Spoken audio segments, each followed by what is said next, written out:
everyone. Presenting a case of 45-year-old male from Fatehgarh who is a daily wage earner who was admitted under pulmonary medicine from 8th of September to 15th of September with complaints of shortness of breath, cough and chest pain for 2 days. Dyspnea was acute in onset, present at rest, no history of orthopnea or PND. Cough was not associated with expectoration. It was associated with frequent throat irritation and throat clearing. No history of hemoptysis. Chest pain was diffuse, non-exertional, aggravated on coughing and deep inspiration. No history of radiation, no history of diaphoresis or vomiting. He gives a single history of spike of fever documented 100 degree Fahrenheit. With above complaints, the patient had presented to EMOPD where he was managed as community acquired pneumonia and was started on IV antibiotics and attached to pulmonary OPD. Next day, he presented to pulmonary OPD from where he was admitted to ward for further management. On examination, his room air saturation was 95%, pulse rate was 110 per minute, BP was 110 by 70 mm of Hg, and respiratory rate of 26 per minute. In general examination, pallor was present, no icterus, clubbing, cyanosis, lymphadenopathy or edema. JVP was not raised. Respiratory system, upper respiratory tract examination showed congested uvula and posterior pharyngeal wall. There was use of accessory respiratory muscles and auscultation revealed bilateral infrascapular, axillary and mammary crackles. Rest of the systemic examination were within normal limits. Investigation revealed a moderate anemia, leukocytosis and normal renal and liver function test. Blood gas analysis showed reduced partial pressure of oxygen. ECG was suggestive of T inversion in lead 3 and AVF. 2D echo done showed concentric LVH, ejection fraction of 50 to 55%, no regional wall motion abnormality. Cardiac marker shows elevated trop T on 9th of September, which was normalized on next day. Pro-BNP was mildly elevated, CKMB remained normal.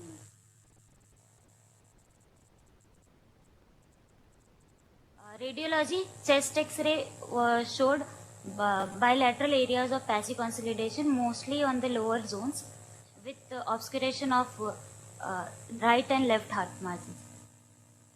This is as a CT showing some ground glass opacification with consolidation with air bronchograph.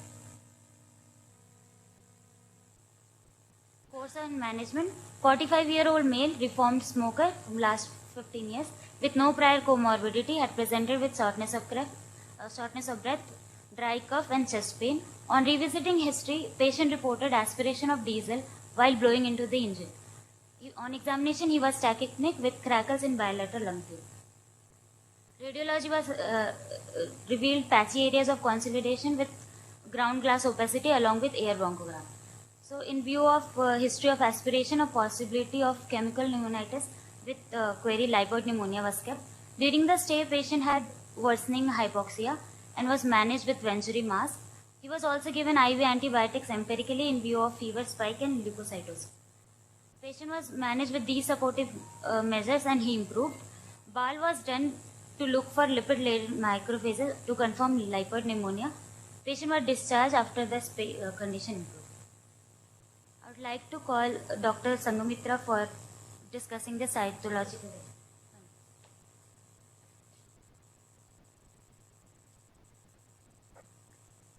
Right.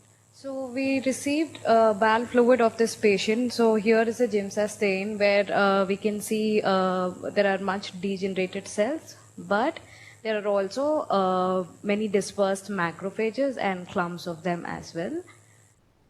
Now, this is a high-power view to show a collection of macrophages where this is indistinct cytoplasmic borders with some kind of vacuolation within, and of course some neutrophils in the background. So we performed the lipid-soluble oil red O stain, which here, as we see, is highlighted by these red globules within the cytoplasm of the macrophages. And similar kind of macrophages were seen in the other stain, HE stain as well. So this case was positive for lipid-laden macrophages.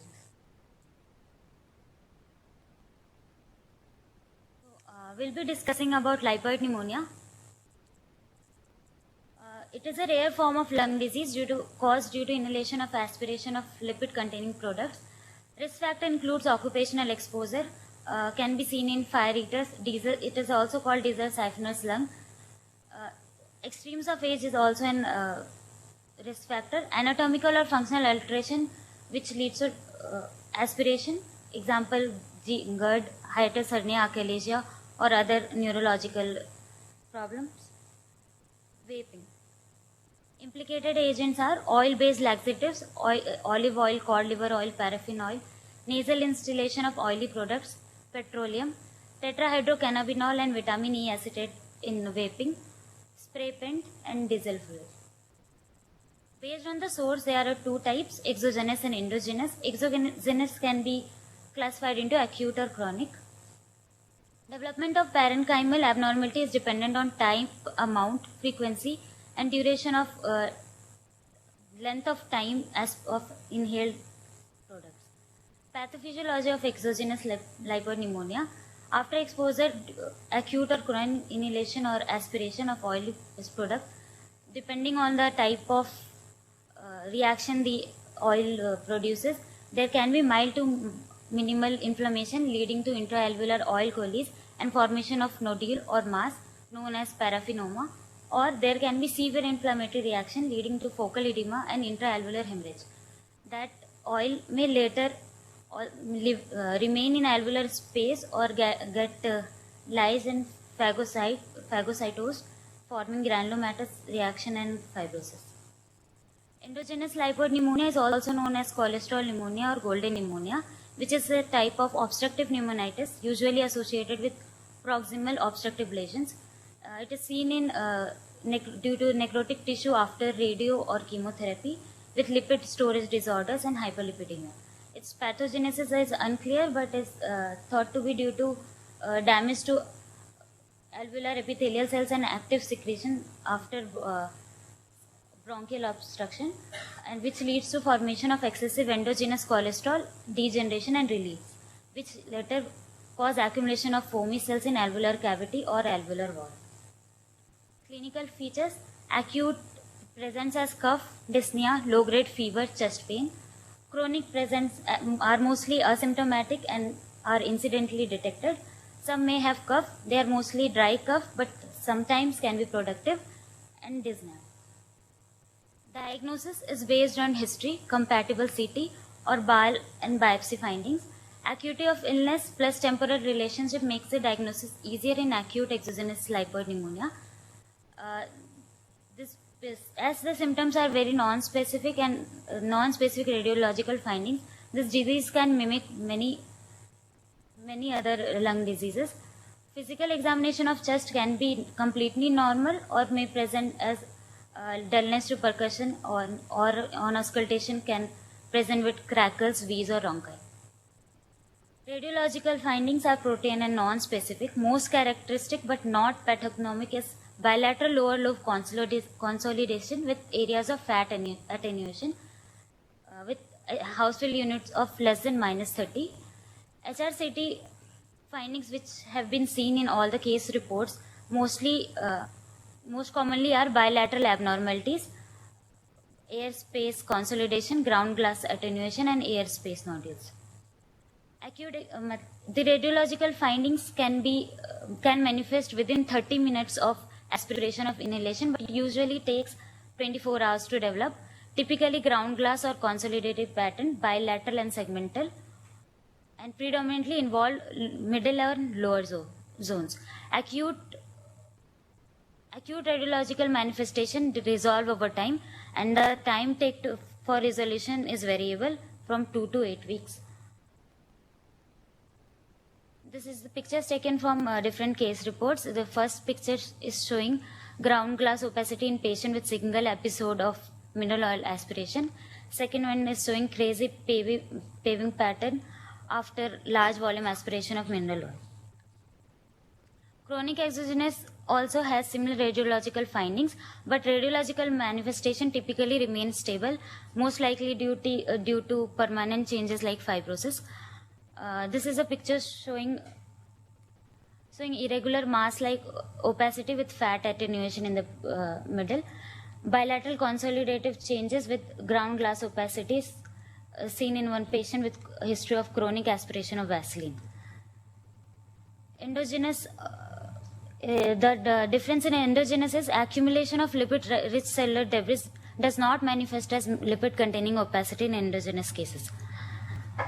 Cytological or histopathological examination, demonstration of lipid-laden macrophages is consistent with diagnosis of exogenous lipoid pneumonia in the bowel or in lung tissue. Presence of extracellular oily droplets is more specific for exogenous lipoid pneumonia. Stain used to demonstrate lipid is oil red O, and for endogenous to demonstrate cholesterol is skull stain. Differential diagnosis includes ARDS, bacterial, viral, fungal or aspiration pneumonia, lung neoplasm, pulmonary fibrosis, pulmonary alveolar proteinosis. Complications include respiratory failure, ARDS, diffuse alveolar hemorrhage, cor pulmonale and superimposed infection. There is no specific treatment protocol for this disease. Treatment remains supportive with management of the complication. Exogenous cases, the stopping the offending agent is a key measure. Prevention remains the best strategy. However, corticosteroids and therapeutic lung lavage have been used, but their roles remain controversial. Corticosteroids are reserved for the severe cases in view of possibility of immunosuppression and further increasing the chances of infection. Follow-up of our case showed patient is currently doing fine, is completely asymptomatic, and there is radiological resolution of the opacities. Take-home messages: lipopneumonia is a rare but underreported entity. It mimics many lung diseases, including lung cancers. Diagnosis requires high degree of suspicion, characteristic radiology, and demonstration of lipid-laden macrophages and exposure history. Management, however, remains supportive. Corticosteroids and lung lavage have been used successfully in severe cases, but still proper studies are needed. Prevention is the best management.